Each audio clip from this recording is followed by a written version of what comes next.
this how my intern was copying data from multiple tables into one table.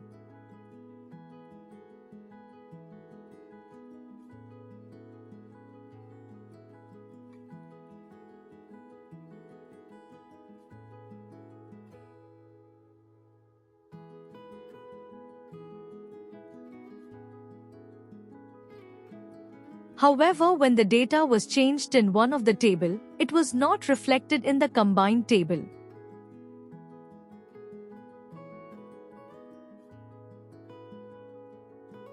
He came to me asking for a solution. I showed him an interesting formula in Office 365, that is VSTACK.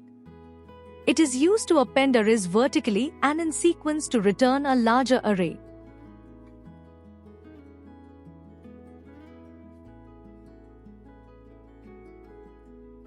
Using VSTACK formula, both the problems are solved.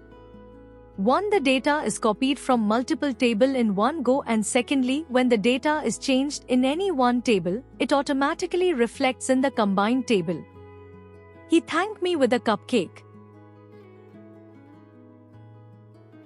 Thank you for watching this video. Please like and subscribe to our channel for more updates. For any kind of training related to Microsoft Office 365, Advanced Excel, VBA macros, Power BI, Google Workspace, contact us on the number mentioned on the screen. We will be really happy to help. Vikalp EduTech, learn today, lead tomorrow.